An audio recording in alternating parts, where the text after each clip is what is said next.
जय हिंद मेरे प्यारे दोस्तों, आप सभी का स्वागत है एक बार फिर से आपके अपने YouTube चैनल खुशी पांडे स्टडी पॉइंट में।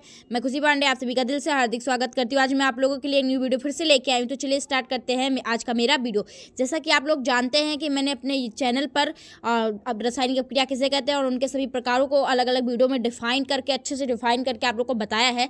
तो जैसा कि उसमें से बहुत सारे क्वेश्चन फर्स्ट लेसन जो है 10th क्लास का, वो फर्स्ट लेसन बहुत ही इंपॉर्टेंट है। रासायनिक अपक्रियाएं वो बहुत ही इंपॉर्टेंट चैप्टर है, ठीक है। उसमें से हर बार का 100% उसमें से क्वेश्चन पूछे जाते हैं, ठीक है। और अभी तक जो मैंने आपको बताया था उसमें से ऑप्टिकल से भी आते हैं और वैसे भी मतलब आप लोग को उस पर लिखने को भी आते हैं। लेकिन ये जो मेरा है संक्षारण और विकृत गंधिता किसे कहते हैं, जो ये मेरा क्वेश्चन है कि संक्षारण और विकृत गंधिता कैसे कहते हैं, ये 100% बोर्ड एग्जाम में 100 का 100% हर बार इस पर टिप्पणी लिखने को आता है। चाहे संक्षारण पे आएगा चाहे विकृत गंधिता पे आएगा, 100% कि यहाँ से आपको क्वेश्चन जरूर देखने को मिलेगा, क्योंकि यहाँ से आपको टिप्पणी लिखने को जरूर देगा। तो चलिए बिना किसी देरी के, बिना किसी बात के और बकवास के स्टार्ट करते हैं मेरा वीडियो। तो सबसे पहला जो क्वेश्चन मेरा बनता है वो क्वेश्चन मेरा बनता है कि संक्षारण एवं विकृत गंधिता कहते किसे हैं, ठीक है।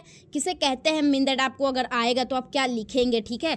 तो चलिए बताते हैं। सबसे पहले देखते हैं संक्षारण किसे कहते हैं। संक्षारण का साफ साफ अर्थ होता है, संग को हटा दिया जाए तो क्षारण, क्षारण मीन दैट क्षरण करना। क्षरण करना मतलब किसी चीज़ का अगर क्षरण होगा तो कंपल्सरी है कि उसमें कमी होगी, उसमें कमी होगी जरूर। अगर किसी चीज़ का क्षरण होता है तो उसमें जरूर कमी होगी, ठीक है। तो चलिए संक्षारण, संक्षारण किसे कहते हैं सबसे पहले देख लेते हैं।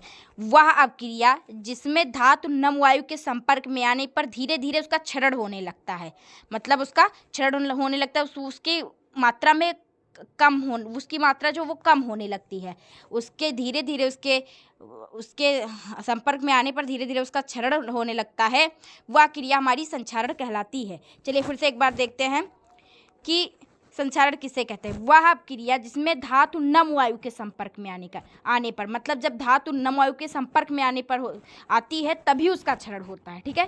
वह क्रिया जिसमें धातु नम वायु के संपर्क में आने पर धीरे धीरे उसका क्षरण होने लगता है, वह क्रिया संक्षारण कहलाती है।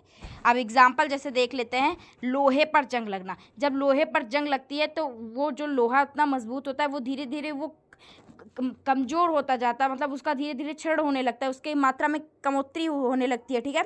और दूसरा एग्जाम्पल है चांदी के आभूषणों का बदरंग होना। बदरंग मत होना मतलब उसका जो रंग है वो चेंज हो जाता है, उस पर काला कलर का ऐसे परत जमने लगता है और फिर उसका जो मात्रा है उसकी मात्रा में कमोत्तरी होने लगती है, उसकी मात्रा कम होने लगती है, वो बहुत ही कमज़ोर हो जाता है, वो ठोस चांदी बहुत कमज़ोर हो जाता है, ठीक है। अब देखते हैं संक्षारण से बचने के उपाय। संक्षारण से कैसे बचा जा सकता है। तो संक्षारण से धातुओं को पेंट करके, जो धातु होती है आपकी उसको अगर पेंट कर देंगे तो उससे भी संक्षारण से बच सकते हैं। और दूसरा मिश्रित धातु बनाकर उस पर मिश्रित धातु या तो बना दीजिए या फिर अन्य धातु की परत चढ़ा दीजिए। इस चांदी के आभूषण पर अन्य धातु की परत चढ़ा दीजिए तो वो संक्षारण से बच सकता है, ठीक है। अब देखते हैं मेरा दूसरा टॉपिक विकृत गंधिता, ठीक है। अब इस पे भी कभी कभी लिखने को आता है और संक्षारण पे तो आता ही आता है, लेकिन इस पे भी आता है, विकृत गंधिता पर भी आता है, ठीक है। तो विकृत गंधिता किसे कहते हैं। गंधिता मीन दैट गंध, जिसे गंध आने लगे। विकृत गंधिता मतलब बिकते हुए सामान या फिर अन्य खाने वाले सामानों से गंध आना, ठीक है। इसका साफ साफ अर्थ आप देख सकते हैं, जैसे संक्षारण मतलब क्षरण और विकृत गंधिता, गंधिता मतलब खुशबू गंध, और विकृत मतलब बिकते हुए सामानों का गंध, उनके गंध स्वाद का बदल जाना विकृत गंधिता होता है, ठीक है। तो इस पे टिप्पणी कैसे लिखेगी। खाद्य पदार्थों में उपस्थित तेल तथा वसा के मंद ऑक्सीकरण से, उनका जो ऑक्सीकरण होता है उसका जब मंद हो जाता है तो उनके स्वाद तथा गंध का बदल जाना विकृत गंधिता कहलाता है। उनके स्वाद तथा गंध का बदल जाना विकृत गंधिता कहलाता है। फिर से एक बार देख लीजिए। खाद्य पदार्थों में उपस्थित तेल तथा वसा के मंद ऑक्सीकरण के से उनके स्वाद तथा गंध का बदल जाना विकृत गंधिता कहलाता है। एग्जाम्पल देख लीजिए। ब्रेड तथा पनीर को खुला रखने पर उनके स्वाद तथा गंध बदल जाते हैं। जैसे ब्रेड और उसको जब ब्रेड को या पनीर को खुला रख दीजिए ज़्यादा टाइम के लिए तो उसका स्वाद और गंध बदल जाता है। तो देख लीजिए ब्रेड और पनीर दोनों ही बिकने वाले सामान है, मीन दैट विकृत हैं, ठीक है। और गंधिता मतलब तो खुशबू होती ही होती है, उनके स्वाद और जैसे ब्रेड तथा पनीर को खुला रखने पर उनके स्वाद तथा गंध का बदल जाना। अब देखते हैं कि विकृत गंधिता से बचने के उपाय। विकृत गंधिता से कैसे बचा जा सकता है, उसके बचने के उपाय।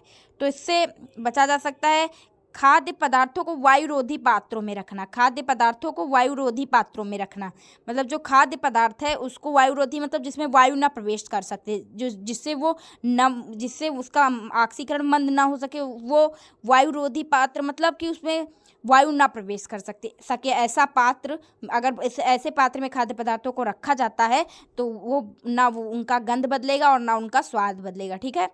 और दूसरा है खाद्य पदार्थों जैसे आलू, चिप्स इत्यादि की पैकिंग में ऑक्सीजन को हटाकर, ऑक्सीजन के कारण मंद ऑक्सीकरण होने लगता है। ठीक है।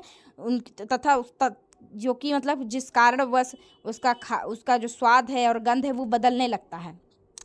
लेकिन उसमें से अरे ऑक्सीजन को हटाकर और उसमें नाइट्रोजन गैस भर दिया जाता है, जिसके कारण अब जैसे चिप्स उप्स जो आप मार्केटिंग की खाते हैं, जो पैकेट में होता है वो ज़्यादा टाइम के लिए रखा रहता है फिर भी उसका स्वाद और गंध नहीं बदलता, क्योंकि उसमें नाइट्रोजन गैस भरी होती है।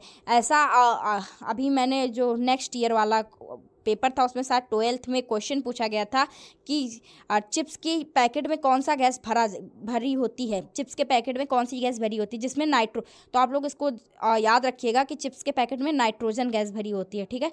तो मिलते हैं नेक्स्ट वीडियो में, तब तक के लिए जय हिंद, जय भारत, वंदे मातरम।